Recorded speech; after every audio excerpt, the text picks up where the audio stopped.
안녕하세요, 여러분. 구독과 좋아요 부탁드리고요. 상장한 지 얼마 안 된 기업들을 리뷰하고 있습니다. 이번 영상에서는 어, 상반기에 있을 이슈 중에서 기업 자체로만 본다면 꽤 중요한 이슈인 슈퍼볼이 이제 다가오고요. 기업 주가 면에서는 이것 때문에 주식이 오를 일은 사실 개인적으로는 없다고 보는데, 기업 자체로만 본다면 소파이라는 브랜드를 굉장히 더 널리 알릴 수 있는 좋은 기회여서, 이러한 방향성으로 꾸준히 더 홍보가 될 수 있다면 당연하겠지만 소파이에 대한 인지도, 그리고 소파이를 더 이용하는 사람들에 대한 신뢰 등등이 좋아질 수밖에 없을 거라고 보고요. 2월 13일이라서 이제 정말 얼마 안 남았습니다.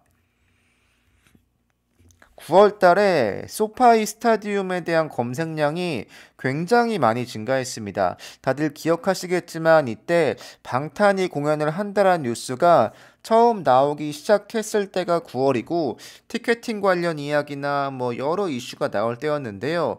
상반기에 비하면 말도 안 되게 많이 는 걸 보실 수 있는데, 근래에도 역시 많이 늘고 있습니다. 당연하겠지만 슈퍼볼 때문에 그렇고요. 이때 9월 달에 떡상을 했죠. 이 검색량이. 역시 9월 달에 이 방탄에 대한 기사들이 쭉 나오기 시작했을 때고요. 주가가 오를 수는 없을 겁니다. 이게 스타디움의 브랜드 홍보가 어쨌든 홍보의 수단이기 때문에, 이게 사용자 수로 치환이 되지 않는 이상, 그게 데이터로 보여지지 않는 이상 주가의 변동성은 없을 거라고 보고, 브랜딩 효과가 좋을 수밖에 없는 게 데이터로 내부적으로는 확인하고 있을 겁니다. 경영진들이 굉장히 자주 언급을 하고 있습니다. 이 스타디움에 대한 홍보가 굉장히 중요하고 효과적이다라고 언급을 많이 하고 있기 때문에 분명히 기업 자체로 본다면 좋은 소식이고, 아마 어느 정도 이 소파이 앱을 통한 유입이나 전환이 있을 수밖에 없다고 보여지고요. 소파이 사용자들은 더 먼저 입장한다거나 엄청 크다고 볼 수는 없지만 어쨌든 혜택이 있긴 있거든요. 그렇다 보니까 충분히 소파이를 알릴 수 있는 좋은 기회라고 보여지고, 홍보 영상 가시면 요런 게 있습니다. 소파이 스타디움이 잘 보이죠? 네. 이런 홍보들을 통해서 소파이를 더 많이 알릴 수밖에 없다고 보여집니다. 두 번째는 오랜만에 스케일즈 관련 이야기인데요.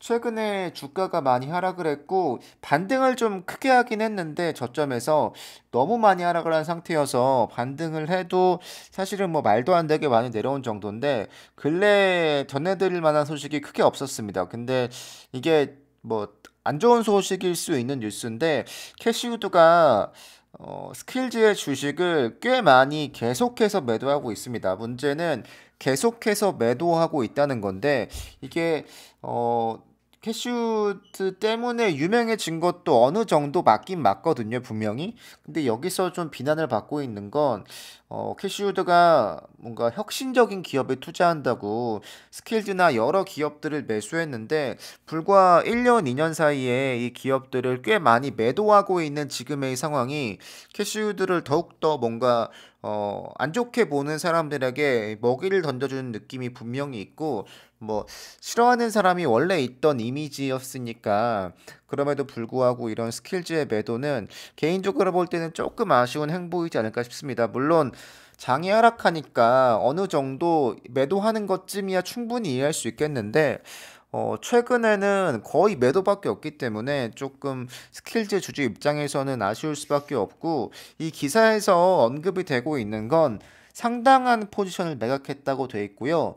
아마도 스킬즈와의 관계를 끊는 게 아니냐라는 전망을 내놓고 있습니다. 거래 패턴과 대규모 판매를 봤을 때 아마도 잠재적으로 아크인베스트에서 스킬즈와 손을 떼는 게 아니냐라는 기사가 나왔는데, 어느 정도 좀 짐작해 볼 수 있을 만한 사실은 11월 달, 그러니까 작년 이후에는 거의 매수가 없죠. 전부 매도인데, 최근에 주가가 많이 하락했던 이유가, 물론 아크가 팔아서 그런 건 절대 아닙니다. 전반적으로 그냥 장이 안 좋았고, 스킬즈만 떨어진 것도 아니지만 날짜를 보시면 18일, 19일, 20일, 21일, 24, 25, 26, 28, 31일 이렇게 계속 그냥 매일매일 팔았습니다. 이렇다 보니까 조금 좀 스킬즈 주주 입장에선 그리고 아크 인베스트에 투자하고 있던 사람들에게는 여러모로 좀 뭔가 아쉬운 행보이지 않을까 싶습니다. 세 번째는 루시드 관련 이야기인데요. MSCI 지수 편입에 대한 이야기인데, 아직 그렇게 많은 펀드에서 담지 않았다라는 게 결론이고요. 이 13F 공시이기 때문에 날짜는 1월 31일이고 27일이지만 실제로 매수한 건 4분기입니다, 여러분들. 그러니까 작년 4분기에 매수한 내용이고요.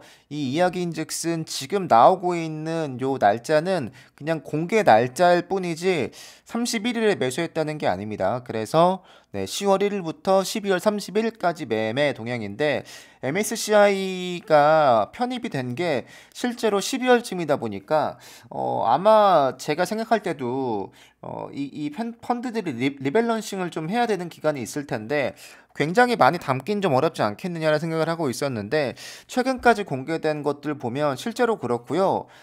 현재까지만 본다면 아마 앞으로도 거의 비슷한 패턴일 텐데 그렇게 많은 펀드에서 담지 않았습니다. 이 얘기인즉슨 올해 1분기쯤에는 충분히 이 시간이 있으니까 아마도 저점을 좀 다지는 느낌으로 꽤 많은 펀드에서 담지 않을까라는 생각을 갖고 있는데 현재까지 공개된 걸로 보면 두 개의 펀드에서 담았습니다. ETF에서. 네.